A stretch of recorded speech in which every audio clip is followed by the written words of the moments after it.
Alors le Chumash.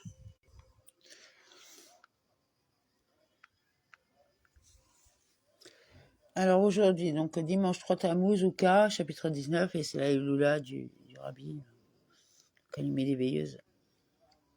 L'Éternel parla à Moïse et à Aaron en ces termes. Ceci est un statut de la loi qu'a prescrit l'Éternel, savoir averti les enfants d'Israël de te choisir une vache rousse, intacte, sans aucun défaut, et qui n'ait pas encore porté le joug.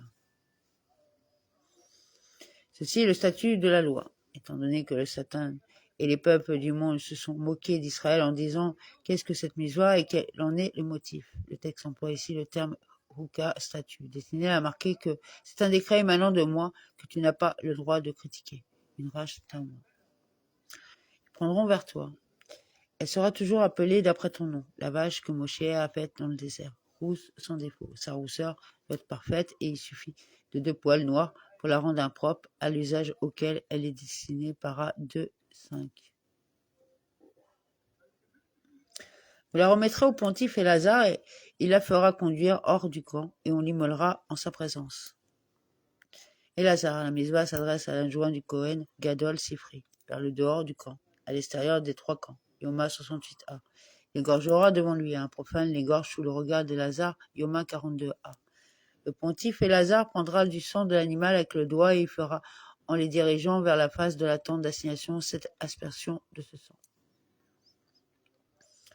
Vers en face de la tente d'assignation. Il se tient debout à l'est de Jérusalem et il regarde avec recueillement la porte du sanctuaire au moment de l'aspersion du sang Sifri.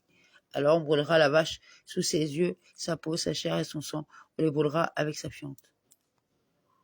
Le pontife prendra du bois de cèdre, de l'hysope et de l'écarlate qu'il jettera dans le feu où se consume la vache.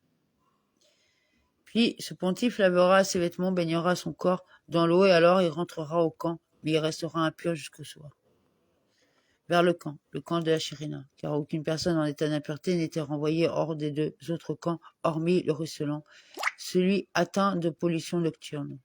Devarim 23:11. Et le lépreux, Pesarim 67a, voire Supra 5:2 à 4 Hachi Ibid.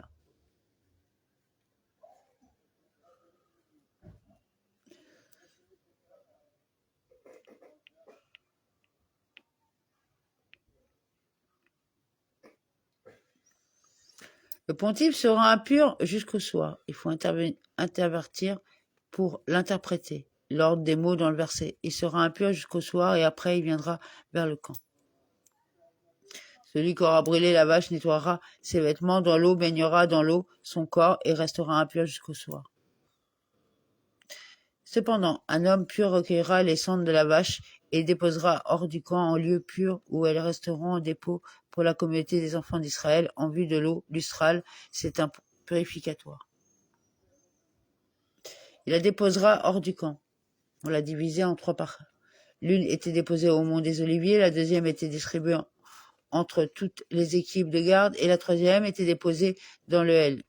La partie confiée aux équipes de garde se trouvait en dehors du parvis afin que les habitants des villes et tous ceux qui avaient besoin de se purifier puissent en prendre. Celle déposée au mont des Oliviers servait à purifier les Kohanim Gedolim lors de la préparation d'autres vaches. Quant à celle du L, elle était conservée en exécution du verset. Elle sera pour la communauté des fils d'Israël en garde. Verset 9, para 3:11. En eau de purification, Nida. En eau d'aspersion, comme dans ils ont jeté, Vayadou, des pierres sur moi. Eka 3:53, ou dans pour jeter, l'idot, les cornes des nations. Zechariah 2:4, au sens de lancer. Elle est une expiatoire, ratat, au sens littéral, purification. Étant donné les règles qui lui sont applicables, le texte l'appelle ratat, pour souligner que, à l'instar des choses saintes, il est interdit d'en tirer profit, Ménarod 51b. Celui qui aura recueilli les cendres de la vache lavera ses vêtements et sera impur jusqu'au soir. Ceci sera pour les enfants d'Israël et pour l'étranger établi parmi eux un statut invariable. Celui qui touchera au cadavre d'un être humain quelconque sera impur durant 7 jours. Qui se purifie au moyen de ses cendres le 3e et le 7e jour, et il sera pur, mais il ne s'est pas purifié le 3e et le 7e jour, et il ne sera point pur.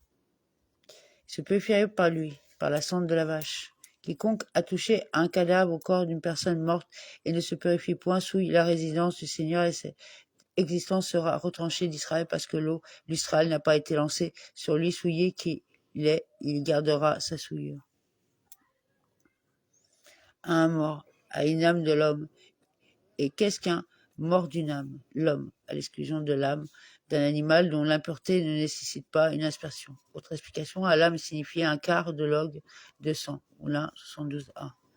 Il a rendu impure la résidence de Hachem. S'il pénètre dans le parvis, même après immersion, mais sans avoir procédé à une aspersion le 3e et 7e jour. Son impureté est encore en lui, malgré son immersion.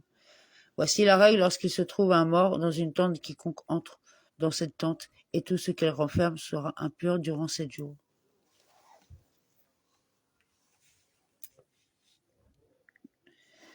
Tout ce qui vient vers la tente, le cadavre s'y trouvant encore, et tout vase découvert qui n'est pas entièrement clos d'un couvercle sera impur. Et tout ustensile ouvert, le texte parle ici d'un récipient en terre cuite, lequel ne peut devenir impur par une cause extérieure, mais seulement intérieure. Si par conséquent la fermeture de son couvercle n'est pas parfaitement ajustée, il peut devenir impur. Si en revanche il porte un couvercle attaché, il reste pur. Romains 25a. Attaché, pétile. Même sens en arabe. De même, j'ai soutenu les luttes Navtulei de Elohim. Bereshit 38. Je me suis associé à ma sœur, Warashi Ibid. Quiconque touchera en pleine campagne au corps d'un homme tué par le glaive ou mort naturellement, ou à un ossement humain, ou à un sépulcre, sera souillé durant 7 jours. Sur la face du champ, nos maîtres en ont déduit qu'il faut inclure dans l'aptitude à rendre impur le couvercle et les côtés du cercueil, ou l'un 72a. Au sens littéral, il est le suivant. En race campagne, là où il n'y a pas de tente, un cadavre rend impur par contact.